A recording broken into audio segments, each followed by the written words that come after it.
وعدے تو 30-35 سالوں سے ہمارے ساتھ اس قدر ہوئے اور ہمارے ساتھ اس قدر کھلواڑ کیا گیا، اس پر ہم نے کسی کو بھی گریبان سے نہیں پکڑا۔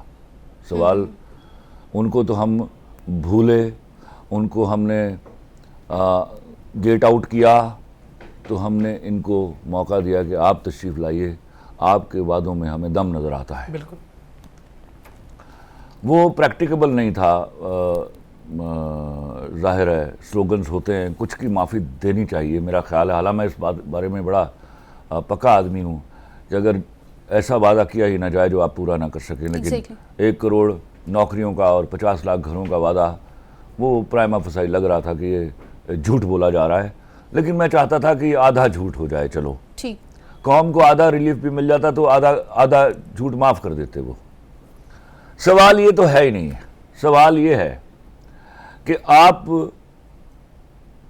وہ جماعت ہیں جنہوں نے پاکستان میں دھرنا کلچر انٹروڈیوس کرایا تھا، اور ہم جیسے کئی اس وقت آپ کو سپورٹ کر رہے تھے، کیونکہ ملک کو جن راستوں پر لے جایا گیا تھا اور جو لوٹ مار ہو رہی تھی وہ دکھائی دے رہی تھی کہ ملک کی تباہی کا باعث بنے گی۔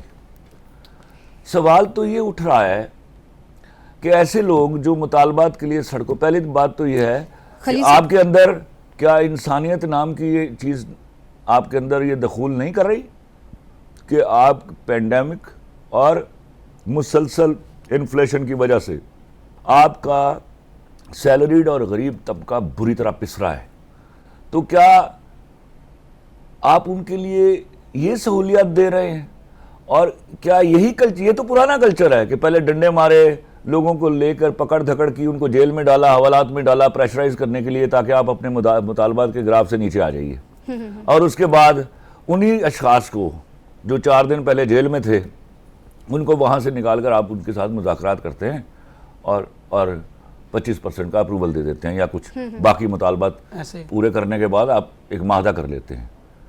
کیا یہی کلچر آپ بھی دینے کے لیے آئے تھے؟ سوال یہ اکر کر رہا ہے۔ یہاں پر سوال آپ سے بھی ہے خلیل صاحب کہ سرکاری ملازمین کے بارے میں ایک چیز جو یہ تاثر دے رہی ہے اور لوگ اس بارے میں کہتے ہوئے نظر آتے ہیں کہ جو سرکاری ملازمین ہیں وہ تو کام پہ جاتے ہی نہیں ہیں، مفت کی تنخواہیں لے رہے ہیں، تو اس میں بھی وہ بڑھانے کا کہہ رہے ہیں، تو اس کے بارے میں کیا خیال ہے آپ کا؟ یہ کس نے کہا؟ میں نے تو اگر ان کے کسی ایم این اے، ایم پی یا منسٹر نے کہا ہے تو میرے خیال میں یہ وہ واجب یہ ایک جنرل تاثر کی میں بات کر رہی ہوں۔ دیکھیے میں آپ کو عرض کرتا ہوں، اگر کوئی سرکاری ملازم دفتر نہیں جا رہا تو اس کے ہیڈ، اس ادارے کے ہیڈ کو پوچھ تاچھ کرنی چاہیے، اس کو جو سپروائز کر رہا ہے اس شخص سے پوچھ تاچھ کرنی چاہیے، and that person must be taken to task. یہ تو جواب ہی نہیں ہے۔ اگر آپ کو پتہ ہے آپ اس بنا پر ان کے مطالبات پورے نہیں کر رہے کہ سرکاری لوگ امپلائیز جو ہیں وہ دفاتر نہیں جا رہے، تو اس کا مطلب ہے دس از another symbol of bad governance۔ تو آپ اپنی بیڈ گورننس مان رہے ہیں، تو یہ تو ایکشن آپ کو بہت پہلے لے لینا چاہیے تھا، انسٹیڈ کہ وہ مطالبات کے لیے سڑکوں پر آتے، آپ کو تو پہلے ہی نکال کے ان کو شوکاز نوٹسز جاری کرتے، سسپینڈ کرتے اور ان سے پوچھ تاچھ کرتے کہ میاں آپ جب امپلائی ہو، تنخواہ لے رہے ہو ٹریجری سے، تو آپ دفتر کیوں نہیں آ رہے؟ یہ تو جواب ہی بڑا بھونڈا ہے۔ میں تو اس بات سے قطعی اگری کرنے کے لیے تیار نہیں ہوں کہ جس وقت وہ مطالبات لے کر سڑکوں پر نکل آئے تو آپ ان سے کہیے کہ آپ تو کام ہی نہیں کر رہے۔ یہ تو it means you know it from the very beginning کہ وہ کام نہیں کر رہے، and if they are not working you are not, why the hell you are not punishing them؟ رحمان صاحب آپ لوگوں کی طرف سے ہی ایک چیز یہ سامنے آ رہی ہے کہ آپ لوگ تحفظات کا اظہار کر رہے ہیں کہ 25% ایڈ ہاک ریلیف کا تو کہہ دیا گیا ہے، لیکن وہ بھی نہیں دیے جائیں گے، وہ بھی حکومت کا ایک یو ٹرن ثابت ہوگا، جس طرح سے پہلے جو وعدے کیے گئے تھے اس کے اوپر یو ٹرن لیا گیا، اسی طرح یہ بھی پرانے وعدوں کی طرح ایک لالی پاپ ثابت ہوگا۔ اور مجھے اس بات کا بھی جواب دیجیے گا رحمان صاحب کہ یہ جو اسلم خان صاحب آئے ہیں ٹو سپرسیڈ یو اور اس بات سے انکاری کہ آپ کے ساتھ جو معاہدہ ہوا ہے he doesn't stand by that، یہ کون صاحب ہیں اور ان کی کیا سے ہے آپ کے سارے معاملے میں؟ دیکھیں اس میں جو 6 اکتوبر کو ہم نے پروٹیسٹ کیا تھا، میری کوشش تھی کہ پاکستان بھر کے ملازمین ایک ڈیٹ کو ایک پلیٹ فارم پہ اکٹھا ہو جائے، تو مجھے بھی آل گورنمنٹ امپلائیز گرینڈ الائنس کی جانب سے بھی دعوت آئی اور اسلم خان صاحب کی طرف سے بھی دعوت آئی۔ میں ان کے پاس بھی گیا اور آل امپلائیز گرینڈ الائنس جن کے ساتھ آج میں کھڑوں میں ان کے پاس بھی گیا۔ میں نے اسلم خان صاحب کو یہ کہا تھا، انہوں نے اپنی آل گورنمنٹ امپلائیز گرینڈ الائنس نے 6 اکتوبر کی ڈیٹ رکھی ہوئی تھی، انہوں نے 14 کی رکھی ہوئی تھی. میری ان دونوں ساتھیوں سے، دونوں الائنسز سے ریکویسٹ تھی کہ آپ لوگ اکٹھے ہو کے ایک دن پہ آ جائیں. 6 تاریخ کے ساتھیوں نے ایگری کر لیا تھا، مگر اسلم خان صاحب نے ایگری نہیں کیا. اس کے ساتھ ساتھ ان کی کسی سیاسی پارٹی کے ساتھ ایفیلیشن بھی تھی، میں اس سیاسی پارٹی کا نام نہیں لوں گا، اور انہوں نے کہا جی کہ ہم تو ان کے ساتھ ہیں اور دیگر جو بھی معاملات ہیں. تو اسلم خان صاحب نے بیسیکلی ڈیوائیڈ اینڈ رول کی پالیسی جو ہے وہ بنائے رکھی، اور یہ 14 تاریخ کو آئے. اب جب یہ 14 تاریخ کو آئے، یہ بھی 2 حصوں میں سپلٹ ہو گئے.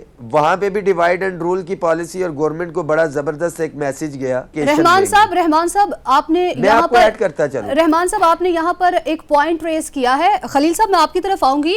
یہ جس بندے کا آپ نے نام لیا، اسلم نامی جو شخص تھا، انہوں نے کہا کہ اس کا تعلق ایک پارٹی سے ہے. تو آپ کو لگتا ہے کہ یہ جو احتجاج کیا گیا ہے، میرا خیال ہے یہ جو لاٹھی چارج ہوا ہے، گورنمنٹ جو ہے وہ اس کے پیچھے پی ڈی ایم کو دیکھ رہی ہے. تو یہ ایسے مواقع سے جو P D M definitely benefit حاصل کرنے کی کوشش کرے گی. تو آئی وش کہ اسلم صاحب امپلائیز کے بینیفٹس کے بارے میں سوچیں، وہ کسی جماعت کے ہاتھوں ان کے عزائم کے لیے نہ کھیلیں جس کا نقصان براہ راست سرکاری ملازمین کو پہنچ جائے. تو میری ان سے بھی درخواست ہوگی. اچھا، اس میں ایڈ کرتا چلوں اگر اجازت دیں آپ. جی آپ جی رحمان صاحب. اس میں ایسا ہے کہ ہمارا پہلے دن سے موقف تھا کہ ہم غیر سیاسی تھے، غیر سیاسی ہیں، غیر سیاسی رہیں گے، پرامن تھے، پرامن ہیں اور پرامن رہیں گے. 19 جنوری کو جب پی ڈی ایم کا جلسہ تھا یہاں پہ الیکشن کمیشن کے باہر، تو احتجاج اس دن بھی ہم نے کیا، مگر ہم نے اپنے سیکٹریٹ کی 4 دیواری کے اندر کیا، ہم باہر نہیں نکلے. ادروائز ہم ڈیلی بیسس پہ کیبنٹ کے باہر جا کے، پارلیمنٹ ہاؤس کے سامنے جا کے اپنا احتجاج پرامن طور پہ ریکارڈ کرواتے ہیں، واپس آ جاتے ہیں.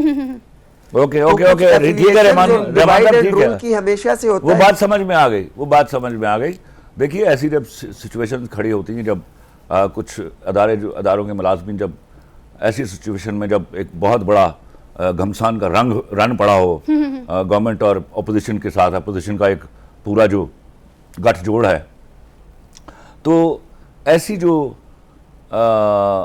ہڑتالیں ہیں، ایسی جو مظاہرے ہیں، ان کو شور شو کی طرح استعمال کرتی ہے اپوزیشن.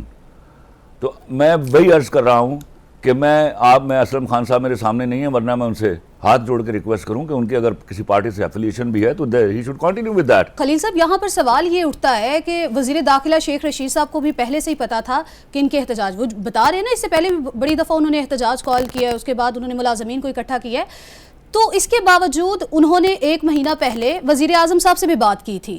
تو خلیل صاحب پہلے جب بات کی گئی تو کیا یہ نوبت یہاں تک آئی، جو عہدیدار ہیں اور وزیر داخلہ صاحب ہیں، تو نوبت یہاں تک آئے کہ پہلے لاٹھی چارج ہوگا، دھرنا دیا جائے گا، احتجاج کیا جائے گا، اس کے بعد ہی یہ مطالبات مانے جائیں گے؟ یہ بہت بری مثال ہے. خصوصاً عمران خان کی گورنمنٹ کی یہ مثال نہیں ہونی چاہیے تھی. عمران خان کی گورنمنٹ کو مذاکرات پر جانا چاہیے تھا سنجیدگی کے ساتھ، اور بڑے کنسیڈریٹ ہو کے، بڑی ہمدردی کے ساتھ مطالبات کو سننا چاہیے تھا. اور سینگ دی ٹریری پوزیشن، جو کچھ کیا جا سکتا تھا ملازمین کے لیے کیا جانا چاہیے تھا. بلکہ اس کے لیے مظاہروں کی نوبت کیوں آنی چاہیے تھی؟ آپ کو نظر نہیں آ رہا کہ ملک میں کس قسم کی ملک جو ہے کس قسم کی کیفیت سے دوچار ہے، اور ہمارا غریب طبقہ اور لوور پور اپنا مڈل کلاس، اور حتیٰ کہ مڈل کلاس کس بری طرح پس رہی ہے. اور خصوصاً وہ لوگ جو آپ کے امپلائیز ہیں، ہمارے گورنمنٹ کے امپلائیز ہیں، پرائیویٹ اداروں کے ملازمین ہیں، پرائیویٹ اداروں کے ملازمین کے ساتھ تو انتہائی havoc has been played with them, کہ ان کی طرحوں کو اتنا بڑا کٹ لگایا گیا اور ان کا کوئی پرسان حال نہیں، بجائے اس کے کہ آپ ان کو ریلیف دیتے. آپ کو کوئی تکلیف نہیں ہوتی.